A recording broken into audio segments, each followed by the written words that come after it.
And welcome into Juckonbucks. Appreciate you guys. I was able to get with Dillon Davis from the Delaware Gazette from Ohio Stadium after the game. He went to the press conference and he wasn't able to come on the live when we did it earlier. So now here he is. And joining us now after a little snafu I had, we got Dillon back. Dillon, thanks so much from the press box at Ohio Stadium after the press conference. Dillon, what did Ryan Day have to say after the game?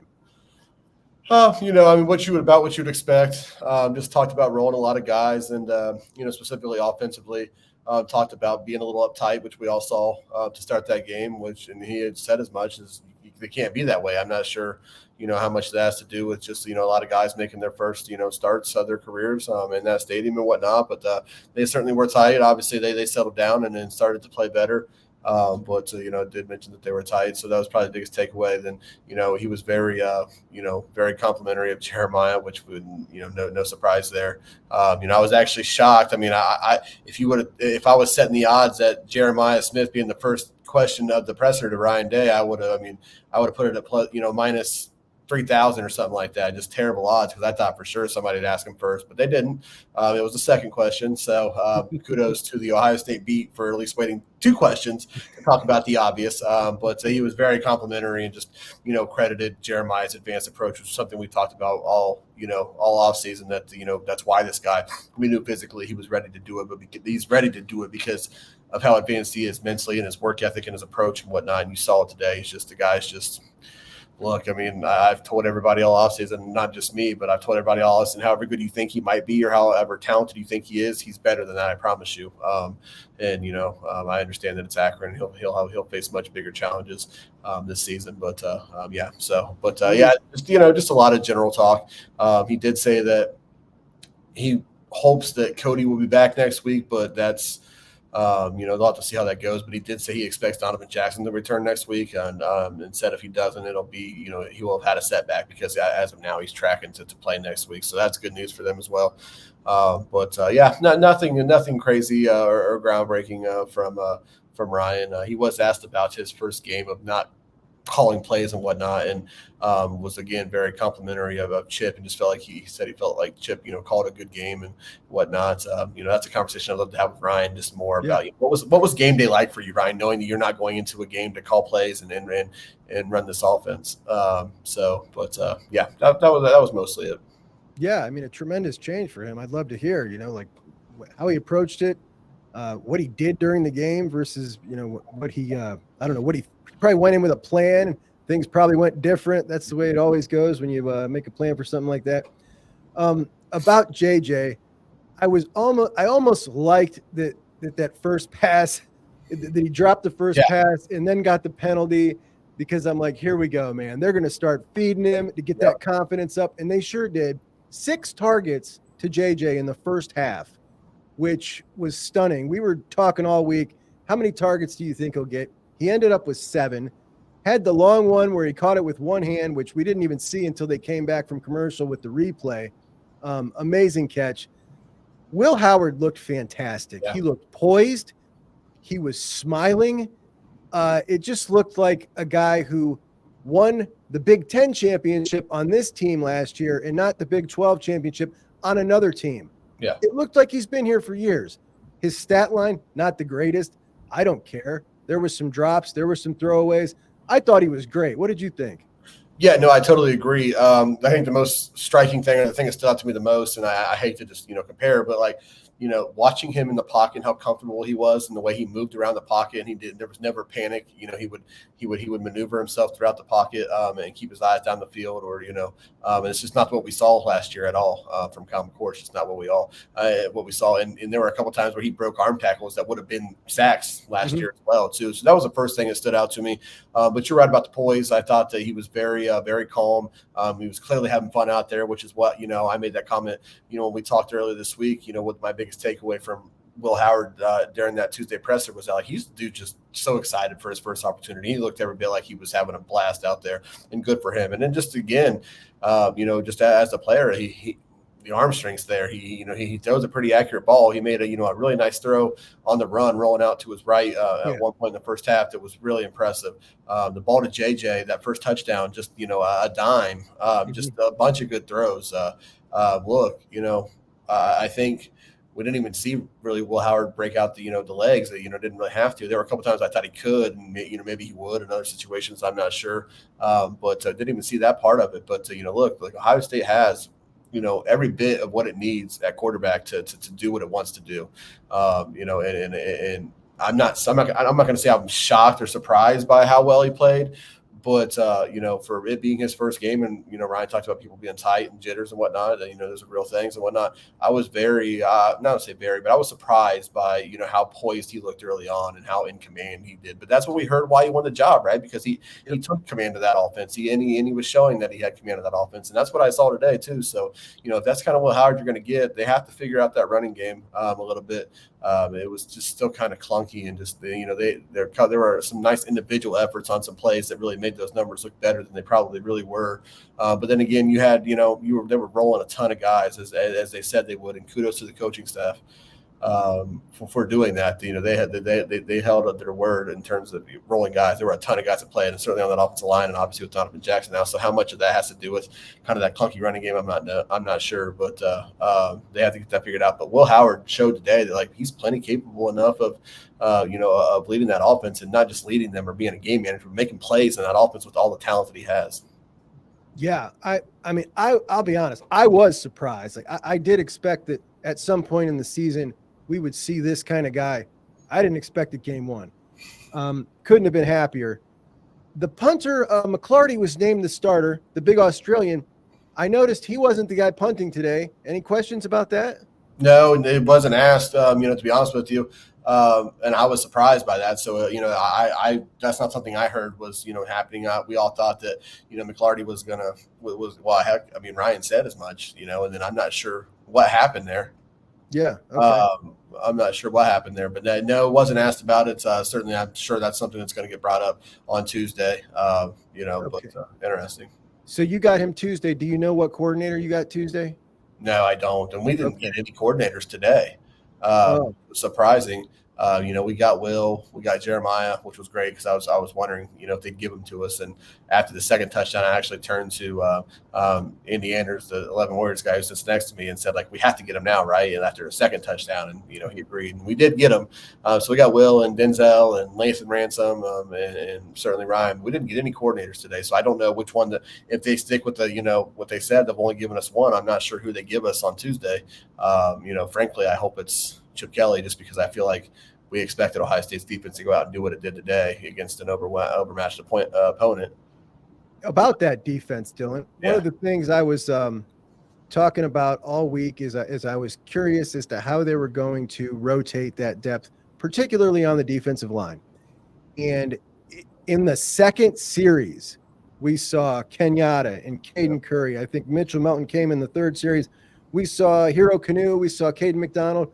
But by the third series, I was stunned. Yeah. I didn't expect to see all those guys in so early. When we watched Georgia and Clemson earlier on today, Georgia just kind of ground them down in the second half. Clemson couldn't hold up anymore. And I think that this is the way they need to go with this defensive line. They're so deep. They're so talented. It didn't seem like there was much of a drop-off at all. And I sure hope this is the way they play it. Do you think this is an indication of how they're going to go moving forward, or do you think they're just going to do this for cupcake season? Maybe somewhat of both. If you had to ask me the way I think that, I totally agree about, playing the depth and rotating the depth. We've had that conversation before about, what teams were chasing when, everybody talked about the SEC and chasing that standard. It really was up front, and, that defensive line and being able to rotate draft pick after draft pick, through that defensive line while keeping guys fresh. Ohio State has the dogs to do that now. Obviously, that's a big part of it. You have to have the guys without having that drop off. They have the dogs to do that now. So I think that you'll see maybe a deeper rotation than other years?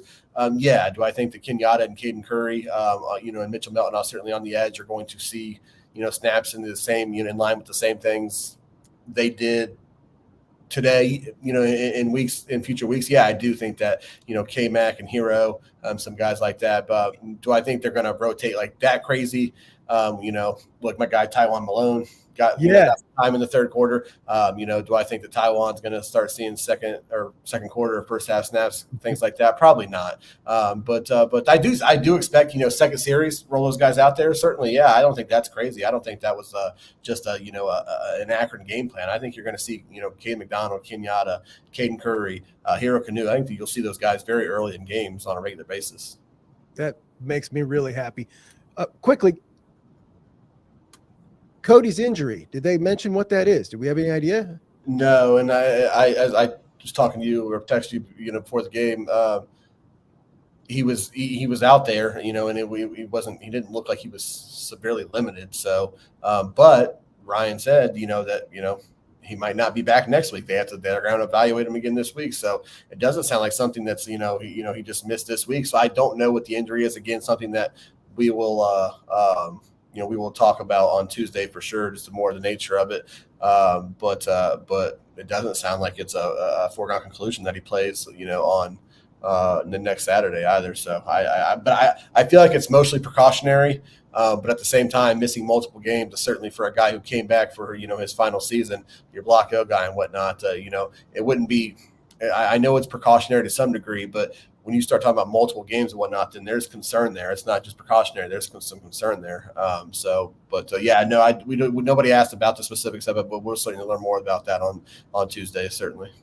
So they moved Sonny over to Mike to take place, to take Cody's place. Bring CJ in at will. And if Cody misses next week, I kind of like that if you kind of do that again and get CJ out there because he just needs more reps. He was very inconsistent today, had that great sack. Of course, we know he's dynamic when he does that. Yep. But, playing the position, he was missing some assignments. He wasn't, James has talked about getting him to just kind of trust himself and react. Looked like he was not quite doing that. I mean, you could be the greatest athlete in the world, but if you don't trust your athleticism to go when it's time to go, it doesn't matter much. Sure. It's like if you point him in a straight line and say, go beat that guy, he can do it. But it's just really inconsistent. I don't know. What were your thoughts? Did you have the same thing? Sticking with the linebackers in general, I guess I'll start with CJ since, that's what you just ended with. Look, every time we've talked about CJ with coaches, players, whatever the case may be, the word consistency constantly comes up. It's always about consistency with CJ Hicks. And you see it on the field today. And there are obviously, as you mentioned, there's a lot more nuance to playing linebacker than just, playing downhill with your hair on fire and see ball, hit ball. When he's doing that, we know he's fantastic. He's a big, strong, powerful, fast athlete. We know that. We've seen that. He's been that way. If that was all it took, he would have been on the field long before, today. So there's inconsistency again. It seemed like he was a little inconsistent today. I'd have to go back and watch just to see on this play or that play. But sticking with the linebackers, two people that maybe were some of my biggest takeaways today. For one, what Sonny did today, being thrust into that Mike spot, this is kind of what I asked Ryan Day about after the game. What Sonny did today, being thrust into that Mike spot. Being the green dot guy, so having the comms, when he was set, just making the transition from safety to linebacker, and getting ready to make his first start at linebacker. Then he's thrust into playing the Mike spot, being the green dot guy for their communications. I thought Sonny was fantastic today, just in his first look at linebacker, and it wasn't even the position he was supposed to be playing at linebacker. Certainly he can, but he wasn't in the position. So I just thought, Sonny just really impressed me today, just because of how versatile he is. And then Arvell Reese looked fantastic. Arvell Reese was fantastic today. Every time I watched Arvell Reese running sideline to sideline, running guys down, hustling, and just you could see his speed. And obviously we know about his size, so needs to get a little bit bigger. But just his speed at that position, Arvell Reese was very impressive today to me. So overall, I thought the Ohio State linebackers looked really good today. Take that with a grain of salt. It's Akron, I get that, but I thought Ohio State's linebackers looked really good today. Do you think that there is a chance maybe that they go next week if Cody's out with Arvell at Mike and Sonny staying at will? Or do you think maybe that's ready? I don't know, because the whole green dot thing throws such a wrench into these Yeah. things because it's one thing to be ready to play the position and play it at a high level, and it's another thing to be able to get these guys lined up and make sure that you know people are where they need to be. So that's a whole other dynamic that I'm not sure about. It's an interesting idea though, just because I think getting Sonny. Look, Sonny played the will, all preseason, and then that's great and whatnot, but he's never played it in a game before, so he still needs, experience there. If you think Cody Simon's, going to come back, and he's going to, barring something crazy, he's going to come back. You still need to get Sonny out there and get experience at the, at the will. So it's an interesting thought to say, hey, let's, put more Arbel out there, give him a start, so Sonny can get that rep at the will. So I'm not sure about that. How they'd evaluate the way CJ Hicks played, and what we might think we know about it. I don't know if those match up or not. They may, but it's an interesting thought for sure. I guess my biggest question would be, can Arbel do that, with the comms and wearing that green dot and being in control of that, or do you give that green dot to somebody else? But I don't know how you, right.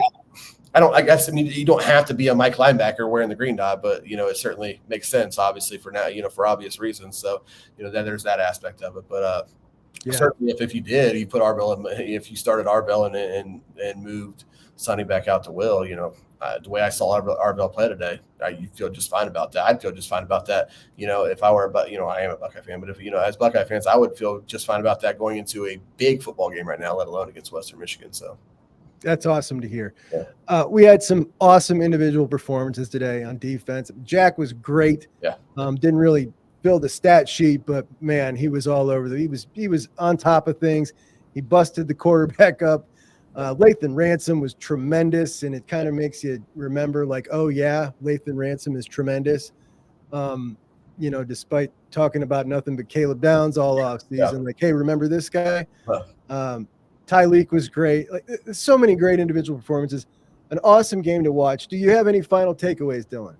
Well, one thing about that, talking about Lathan Ransom, we talked so much about Caleb Downs this offseason, and rightfully so. He's a tremendous player. And you saw flashes today of why he was a freshman All-American, and why he's a future first-round draft pick. But Caleb Downs speaks so highly of Lathan Ransom, and you can tell that it's genuine. It's not just, well, he's my new teammate now, and he's my safety mate in the secondary. No, it's genuine. I think Caleb Downs really thinks a lot of Lathan Ransom, and the kind of football Lathan Ransom was playing right before he got hurt at Wisconsin last year. He was playing the best football of his career, so it was great to see Lathan Ransom remind people that that he's still a really good safety. And Ohio State's in just a fantastic spot in the back end of its defense with those two guys, patrolling and roaming the field. So to that point, Lathan Ransom had a great game. My biggest takeaway, I guess my final takeaway, if you will, is that if Ohio State, what I always thought was true is that Ohio State checks the box at every other position across the field on both sides of the ball. Put that offensive line, and to say that they check the box, I'm not saying that they won't check the box there, but that I still wonder, and it's not fair to make any kind of blanket statements about them after today, just because with guys out and how many guys they rotate and whatnot. But I still wonder if that unit is good enough to take Ohio State where it needs to go. I'm not saying it is or isn't, but it's still. I didn't come to the game today expecting to know my definitive answer to that. It's going to take weeks to start to get an idea of that. But I don't feel like I'm any closer to having an answer on that tonight than I was walking into the stadium this morning. But everywhere else you just see the talent and the overwhelming amount of talent, and not just the talent. Ohio State's biggest strength of this team isn't its talent or its top tier talent. It's the depth of talent. It's the depth of talent. They are built to make this long run, that it would take to win a national championship, 16 games or 17 potentially even. Their depth of talent is built to go make that run everywhere. I'm not sure if it is or not along the offensive line. And again, one week won't determine that. So I'm just looking forward to seeing that. I hope they can get healthy so we can start to get a better picture of that. That's my general takeaway. Yeah, it's the one area that we had the most questions about in spring. Kind of was like we were feeling really good about it and confident about it coming into the season. And you're missing Donovan Jackson. Obviously, that's going to hurt you. But you're also playing Akron. I didn't expect it to look like so clumsy. There was a lot of missed assignments. Yeah. And like you said, they were rotating guys. We saw Carson in at right guard, then Tegra, and Austin, his first ever start at left guard. So going to be a little clunky, but I expected a little better. We'll see what they do next week. I'm sure they got a lot to go over this week. Dillon, thank you so much for joining us, my man. I appreciate you as always. You're fantastic. The Juck guys really love me having you on, so we appreciate you, buddy. Well, I appreciate you having me. I've really enjoyed doing this. I'm certainly looking forward to doing it some more. Appreciate, the kind comments from people. I'm just happy that I'm doing a good enough job. Must be doing something right if you keep on inviting me back. So I'm just happy to do it. I'm looking forward to our conversations throughout the season. Thanks, bud. Have a good night. You as well. Thank you. And thanks so much to Dillon for joining us. Appreciate you so much, buddy. Guys, check him out at Dillon, Dillon Davis 56 on Twitter, at Dillon Davis 56 on Twitter. He also writes for the Delaware Gazette. He's excellent. My favorite Ohio State beat writer, and always a great conversation with him. Nobody shoots it straighter than Dillon, which I love about him. So all in all, the game was awesome. Football's back. The Buckeyes are back. A great feeling. I'm a harsh judge, but that's only because Jim Knowles told me to be. He said they're striving for perfection, which is a great strategy. When you strive for perfection, you can't attain it. So you always got something to improve. And all in all, Bucks are back. They look great. A whole lot of teams around the country are also starting out sluggish and poorly. So, it's all going to be great. We got 2 more cream puffs and 3 more weeks with a bye in there to work on all the glitches. And by the time we hit Big Ten play, look the hell out, man. These guys are going to be a juggernaut because the things we saw that were good were plentiful. And we will get into all that more, along with some numbers, some snap counts, some PFF grades. And we will do that this week. And I will probably drop this with Dillon on Monday. It's my birthday. I'll probably be tied up with family obligations and work. It's Labor Day. That's a busy day at work for me. So probably won't be able to do an episode on Monday. We'll try, but if not, I'm going to save this one for then, just in case nothing's coming out, that you guys have a little something. If maybe you would like to spend 20 minutes with me, because that's all this will be. So appreciate you all so much. Please do like the video and subscribe both to Menace to Sports and Juckonbucks. And I appreciate you. I'll talk to you soon. Juckonbucks out.